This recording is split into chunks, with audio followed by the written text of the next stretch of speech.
Бойыңдағы үрейден арыл. Армандағаныңның бәрі қорқынышыңның арғы бетінде тұр.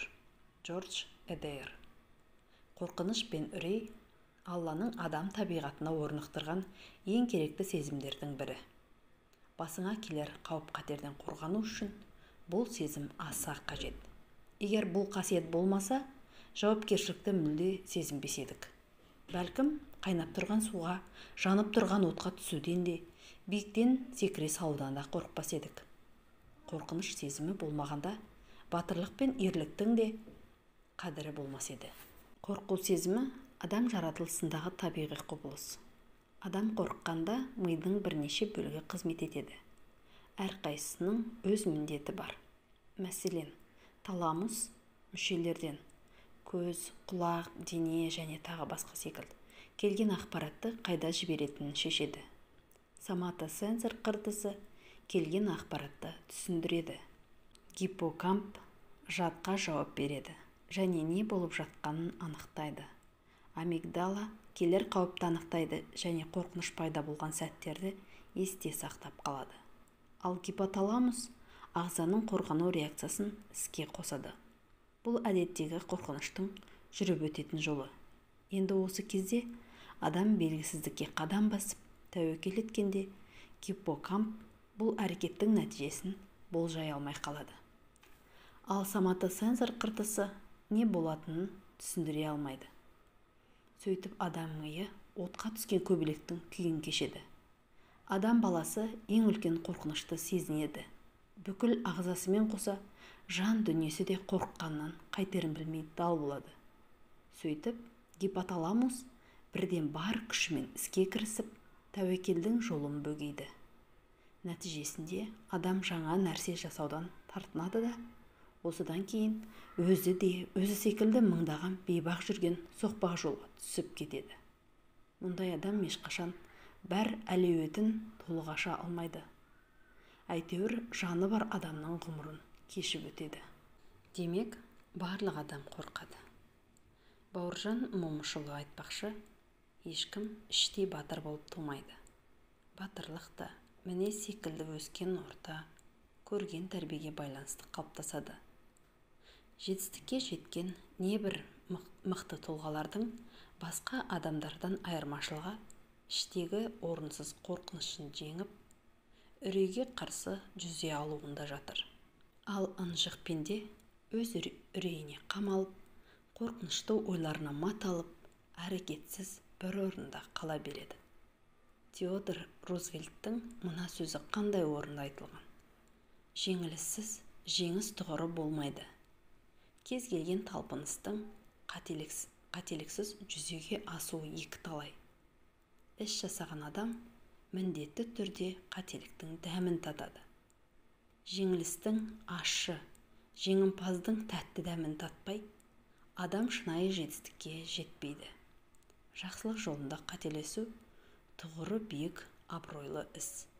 Демек, қателесуден қорықпа.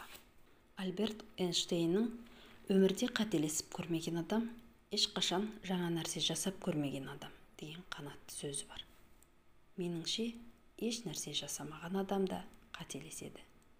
Өйткені бір-ақ рет берілген қамшының сабындай қысқа өмірде жаңа нәрсе жасауға ұмтылмаудан асқан қателік жоқ. Әрбір қателік тәжірибе. Әрбір жаңылысу жаңа іске жетелейтін баспалдақ. Томас Эдисон 1947-1931 10 мыңнан аса жасаған тәжірибесі сәтсіз болғаннан кейін ғана электр шамын ойлап тапқан екен. Сондағы айтқаны, мен 10 мың рет сәтсіздікке ұшырап, жеңіліс тапқан жоқпын. Бар болғаны 10 мың жұмыс істемейтін жолды анықтадым. Көп жағдайда адам баласы өзі білмейтін нәрседен қорқып, алдында не күтіп тұрғанын болжай алмаған жағдайда үрейленетінін айттық. Мысалы, тас қараңғыда жөн табу қиын. Әрдайым бір нәрсеге соғылып қаламын ба, құлап кетем бе деген үрей бойды билейді. Яки кез келген сыбдырдан күдіктеніп, әрбір қарайғанын үркесіз. Олай болса, қорыққан нәрсенің қыр-сырын білуге ұмтыл. ол жайлы зертте, кітаптар оқы. Сонда алдыңдағы соқыр тұман ашылады. Айналаңды көре аласың. Қайда бара жатқаныңды білген кезде бойыңдағы қорқыныш та сейіле бастайды. Мысалы, бір бизнес бастағың келді, бірақ оның қыр-сырын толық түсінбегендіктен, ұңғыл-шұңғылын терең білмегендіктен, жұмысым іске аспай қалса не болады деп қорқасыз. Жылдар өтсе де, батылың жетіп, ойыңдағы кәсіпті бастай алмай, шегіншектей бересіз. Ал оны жан-жақты зерттеп, түрлі кітап оқып, сол салада тәжірибелі адамдармен ақылдасып, істің ретін біліп, тәуекелді барынша азайтқанда, өзіңе деген сенімділік пайда болады. Бойдағы кері тартып тұрған үрей де сейіле бастайды. Кітап жазу хикаям. Қателіктен қорықпа. Өйткені кез келген іс кемшілік пен қателіктен тұрады. Адам баласы барлық нәрсені үйреніп тумайды. Өзіңнің өткен өміріңе көз жүгірт. Сан рет құлап, сүрініп, шалынып, тік жүруді үйрендің. Төгіп шашып, ақыры тамақ жеуді меңгердің. Былдырлап жүріп, тілің шықты. Мектепте әріптерді ежелеп әрең оқығаның есіңде болар. Тек 1-2 жыл өткен соң зуылдатып оқи бастадың. Ендеше, өмірдегі әрбір қателік пен кемшілік кемелдікке қарай жасалған тәжірибе. Бастысы, сабақ алып, алға жылжи білу. Көш жүре түзелетіндігін ұмытпа. Өз басым 2001 жылы Египеттен оқу бітіріп келген кезімде кітап жазудан қорықтым. Өйткені 8 жыл бойы шетелде басқа тілде білім алған маған қазақ тілінде кітап жазуды елестетудің өзі қорқынышты болатын. Өйткені өмірімде кітап тұрмақ, бірде-бір мақала жазып көрмеген едім. Ішімде орныққан, сонша жыл шетелде оқып келдің. Білгеніңді халыққа жеткізуің керек деген ниетімді кітап жазу қолынан келмейді деген қорқыныш һәм сенімсіздік тежей берді. Оның үстіне компьютер қолдануды мүлдем білмейтінмін. Компьютер пернетақтасына қайта-қайта қарап, ойымды бөлмеу үшін 10 саусақ деген әдісті үйренудің қажеттілігін сездім. Алайда оны үйренейін десем, жеке компьютерім жоқ. Әйтеуір біреудің пернетақтасын алып, картон қағазға суретін көшіріп салдым. Әріптердің бәрін орын-орнына сызып қойдым. Сөйтіп қолымды 10 саусақ әдісіне үйрете бастадым. Қалада, маршруткада кетіп бара жатып та, көз алдыма компьютер пернетақтасын елестете отырып, ойша бір нәрселерді жазу арқылы 10 саусақ әдісіне машықтануды әдетке айналдырдым. Нәтижесі көп күттірмеді. Пернетақтаға қарамай, қазақша жылдам жазуды меңгеріп алдым. Діни мәтінде арабша аят, хадистер көп кездесетіндіктен, кейіннен 10 саусақ тәсілімен арабша жазуды да үйрендім. Уақыт өте келе, іштегі қорқынышымды жеңдім де, бісміллә деп кітап бастадым. 1,5 айда 17 бет жаздым. Осыны жазып болғанша, жалғыз өзім бір үйді бастан аяқ салып шыққадай күй кештім. Сөйлемді дұрыс құрай алмаймын. Сан рет өшіріп, қайта жазамын. Сөйтіп жүргенде танысым берген, тозығы жеткен ескі компьютерім күйіп кетті де, ішінде 1,5 ай қиналып жазған дүнием қоса өшті. Ішім күйіп, аһ ұрдым. Мамандар жазбамды қайта қалпына келтіріп бере алмады. Амал жоқ, бәрін қайта жазуға тура келді. Бір қызығы, 17 беттің әр сөйлемі жадымда жатталып қалыпты. Сөйтіп өзімді өзім көшіріп шықтым. Ақыры 1,5 жыл дегенде бас аяғы бір кітапқа жетерлік жазба пайда болды. Оны редакторлыққа берсем, олар қызыл пастамен түзетіп, қайта қайтарады. Қағаз қызыл бояудан көрінбейді. Бейне бір бастан аяқ қайтадан жазылғандай. Оны апталап отырып, қайта түзетіп шығамын. Түзеткен сайын сөйлем құраудағы, сөз таңдаудағы қателіктерімді көріп отырдым. Дәл осылай 6 рет редакцияладым. Әр түзеткен сайын қызыл бояу азая түсті. Соңында кітап болып жарыққа шықты. Бір қызығы, осы кітабым ең көп оқылым әкелді. Кейін бірнеше кітап жаздым. Егер алғашқы кездегі қорқынышымды жеңбегенімде, басқа кітаптарыммен қатар қазір мына өзіңіз оқып отырған кітап та жазылмаған болар еді. Не бір қабілет қарымы мықты адамдар мен тәрізді іштегі үрейін жеңе алмағандықтан ұпайынан айырылып жүр. Харекет ет. Сен жолға шық, жол өзі апарады. Мәулана. Бойдағы үрейді кетірудің жолы харекет. Әрекет бар жерде іштегі қорқыныш бойын сенен аулақ ұстайды. Бұл құбылысты әсіресе спортшылар жақсы біледі. Рингке немесе кілемге шыққанға дейін кез келген спортшыда қобалжу, іштей қорқыныш болады.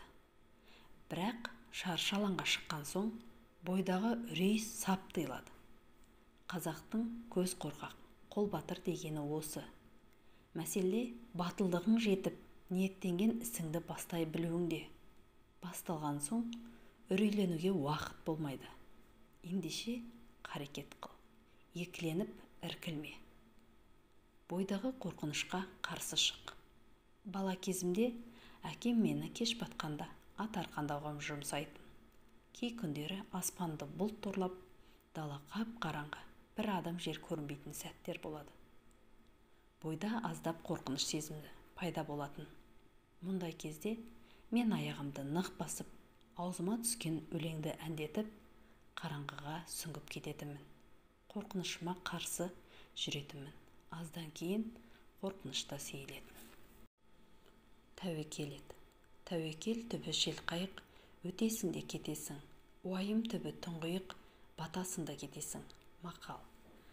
Қорқыныш пен үрейден құтылудың тағы бір қадамы ұлы жаратушыға деген шынайы сенім мен тәуекел. Тәуекелшілдік дегеніміз жетістікке жету үшін қажетті барлық себепті қолынан келгенінше жасап, нәтижесін Аллаға тапсыру. Осындай шынайы тәуекел кез келген қорқыныш пен бойдағы үрейдің бірден біремі. Себебі ғаламда Алланың рұқсатынсыз еш нәрсе жүзеге аспайды. Ешбір іс Алланың назарынан тыс емес. Алла болуын қалаған қиыншылықтан сені ешкім құтқара алмайды. Ал Алла адамды қандай да бір пәлекеттен құтқарамын десе, оған ешкім бөгет болмақ емес. Пайғамбарымыз саллаллаху алейхи уассалам әз-сахабасы Әбу Бәкірмен бірге Меккеден Мәдина қаласына көшкен кезде арттарынан қуып келе жатқан жаудан сақтанып, үңгірге жасырынды. Қуғыншылар дәл үңгірдің аузына келгенін байқаған Әбу Бәкір уайымдай бастайды. Сонда Алла елшісі, қорықпағың, Алла бізбен бірге, деп басу айтып, алаңдаған сахабаның көңілін тыныштандырады. Кез келген іске қатысты қолымыздан келер әрекетті жасағаннан кейін нәтижесін Аллаға тапсырып, шынайы тәуекел ете алсақ, бойдағы орынсыз үрей мен қорқыныш өзі-ақ жойылады. Ал кез келген істің себептерімен қатар нәтижесінде мойнымызға артып, нәсіп ету, ризық беру, сәтін салу секілді Аллаға ғана тән істерге араласқан жағдайда бойымызды үрей билеп, орынсыз уайымға салына бастаймыз. Рухани кемелденген жандар қолынан келгенінің бәрін жасағаннан кейін қалғанын тағдырдың табиғи ағысына, жаратқанның әділдігіне тапсырады. Нәтижесін бір Алладан күтеді. Аз бере ме, жоқ әлде көп етіп төге ме, қашан, қай жерде, қандай кейіпте нәсіп ететіндігіне араласып қарсы шықпайды. Алланың шекарасына өтпейді. Жаратқанға тиесілі істерді уысында ұстап, бақылауға алуға ұмтылмайды. Керісінше, нәсіпті, нәтижені қабылдай біледі. Өмірде ешбір нәрсенің кездейсоқ еместігіне, әр оқиғаның, әр кездескен адамның бекер еместігіне иланады. Әселінде барлық мәселе тәуекелдің аздығы мен Аллаға тиесілі іске араласудан туындайды. Тағдырдың табиғи ағысына қарсы келмей бойсын. Анаңның қараңғы құрсағында белгісіз бір нәрсе болғаныңда Алла сені қоректендіріп, мына әлемге жіберді. Бесікте еш нәрсені хабарсыз жатқаныңда сені есіркеп, анаңның омырауынан шипалы сүтті үйдірген сол бір жаратушың емес пе? Ендеше сол сәттеріңді есіңе түсір де Аллаға сенім арт. Абдулқадыр Жайлани. Қазақша контентті қолдап, каналға тіркеліп, лайк басып отырыңыздар.